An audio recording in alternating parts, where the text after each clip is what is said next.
നമസ്കാരം. Plus or minus 0.5 millimetre കൃത്യതയിൽ സ്കെയിലിലും ഔട്ട്സൈഡ് കാലിപ്പറുകളിലും അളക്കുന്നതിനെക്കുറിച്ചുള്ള സെഷനിലേക്ക് സ്വാഗതം. നമുക്ക് സെഷൻ ആരംഭിക്കാം. ഇനി ഈ സെഷന്റെ ലക്ഷ്യങ്ങൾ നോക്കാം.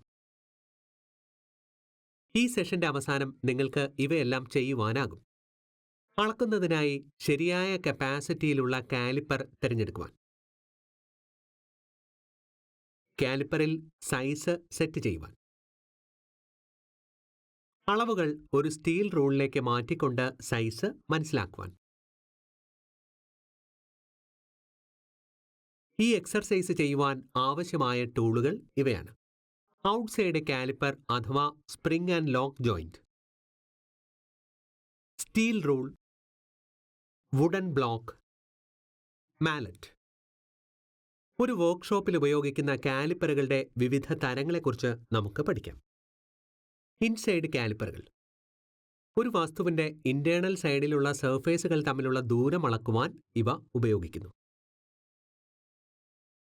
ഔട്ട്സൈഡ് കാലിപ്പറുകൾ വസ്തുക്കളുടെ തിക്നെസ്സും ഔട്ട്സൈഡ് ഡയാമീറ്ററും അളക്കുവാൻ അവ ഉപയോഗിക്കുന്നു. കാലിപ്പറുകൾ വിവിധ കപ്പാസിറ്റിയിലും രൂപങ്ങളിലും ലഭ്യമാണ്.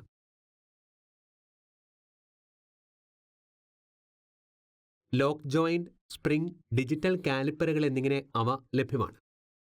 ഒരു 150 mm ഔട്ട്സൈഡ് കാലിപ്പറിന് 0 മുതൽ 150 mm വരെ സൈസ് അളക്കുവാൻ കഴിയും. ഔട്ട്സൈഡ് കാലിപ്പറുകളും സ്റ്റീൽ റൂളും ഉപയോഗിച്ച് ഒരു വർക്ക് സ്പീഡിന്റെ ഡയാമീറ്റർ അളക്കുന്നതിനുള്ള ക്രമം ഇനി നമുക്ക് മനസ്സിലാക്കാം. അളക്കേണ്ട ഡയാമീറ്ററിന് മുകളിലൂടെ വ്യക്തമായി കടന്നു പോകുന്നതുവരെ കാലിപ്പറുകളുടെ ജോ തുറക്കുക.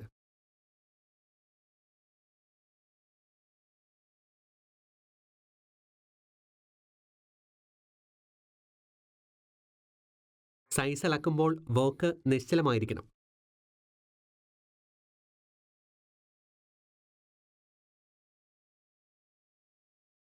ലെഗിന്റെ ഒരു പോയിന്റ് വർക്ക് പീസിന് മുകളിൽ വയ്ക്കുക. അതുവഴി ലെഗിന്റെ മറ്റൊരു പോയിന്റിന്റെ നില മനസ്സിലാക്കുക.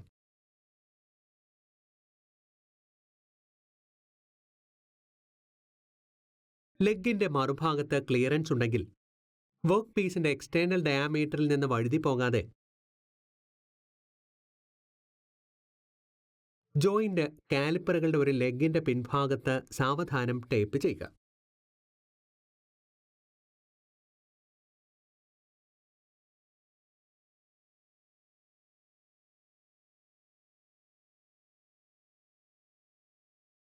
റീഡിംഗിന്റെ ആക്യുറസി ഉപയോഗിക്കുന്ന ആളിന്റെ സെൻസിനെ ആശ്രയിച്ചിരിക്കുന്നു. അതിനാൽ ശരിയായ അനുഭവം ലഭിക്കുന്നതിന് നല്ല രീതിയിലുള്ള ശ്രദ്ധ നൽകണം. സ്പ്രിംഗ് ഔട്ട് കാലിപ്പറുകളുടെ കാര്യത്തിൽ സ്ക്രൂ നട്ട് അഡ്ജസ്റ്റ് ചെയ്ത് അതിലൂടെ ജോകളുടെ അഡ്ജസ്റ്റ്മെന്റുകൾ വർക്ക് പീസിന്റെ എക്സ്റ്റേണൽ ഡയാമീറ്ററിൽ നിന്ന് തെന്നിമാറുകയും ശരിയായ അനുഭവം നൽകുകയും ചെയ്യുന്നു.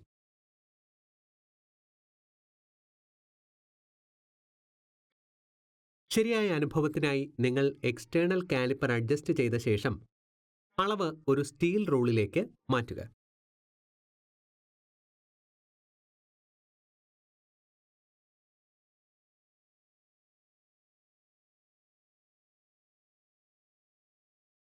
ജോയുടെ ഒരു ലെഗ് സ്റ്റീൽ റൂളിന്റെ എൻഡിലെത്തുന്നതുവരെ ഗ്രാജുവേഷന് മുകളിലൂടെ കാലിപ്പർ നീക്കുക.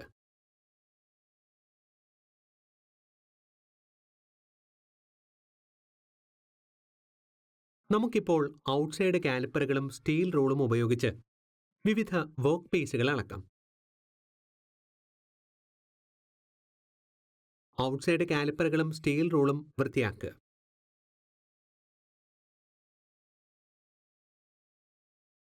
കാലിപ്പറുകളുടെ ജോ ഭാഗം സ്വതന്ത്രമായി ചലിക്കുന്നുണ്ടെന്ന് ഉറപ്പാക്കുക.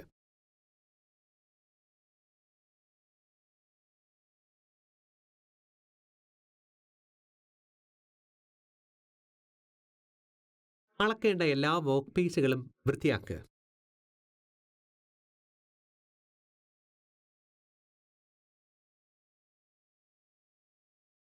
നൽകിയിരിക്കുന്ന വർക്ക് പീസിന്റെ ഡയാമീറ്റർ 45 മില്ലിമീറ്റർ ആണ്. നൽകിയിരിക്കുന്ന വർക്ക് പീസിന്റെ ലെങ്ത് 67 മില്ലിമീറ്ററാണ്. സ്ക്വയർ ബാറിന്റെ സൈഡിന്റെ നീളം 40 മില്ലിമീറ്ററാണ്. നൽകിയിരിക്കുന്ന വർക്ക് പീസിന്റെ ലെങ്ത് 107 മില്ലിമീറ്ററാണ്. ഹെക്സണൽ ബാറിന്റെ ഡയഗണൽ ലെങ്ത് 47 മില്ലിമീറ്ററാണ്. നൽകിയിരിക്കുന്ന വർക്ക് പീസിന്റെ ലെങ്ത് 65 മില്ലിമീറ്ററാണ്. റീക്യാപ്പ്: നമ്മൾ ഇതുവരെ പഠിച്ച കാര്യങ്ങൾ. അളക്കുന്നതിന് ശരിയായ കപ്പാസിറ്റിയുള്ള കാലിപ്പർ തിരഞ്ഞെടുക്കുവാൻ. സൈസ് കാലിപ്പറിൽ സെറ്റ് ചെയ്യുവാൻ. ഒരു സ്റ്റീൽ റൂളിലേക്ക് മാറ്റിക്കൊണ്ട് സൈസ് മനസ്സിലാക്കുവാൻ. ±0.5 മില്ലിമീറ്റർ കൃത്യതയിലുള്ള സ്കെയിലിലും ഔട്ട്സൈഡ് കാലിപ്പറുകളും ഉപയോഗിച്ച് അളക്കുന്നതിനെക്കുറിച്ചാണ് നാം ഈ സെഷനിൽ ചർച്ച ചെയ്തിട്ടുള്ളത്. അടുത്ത സെഷനിൽ കാണാം.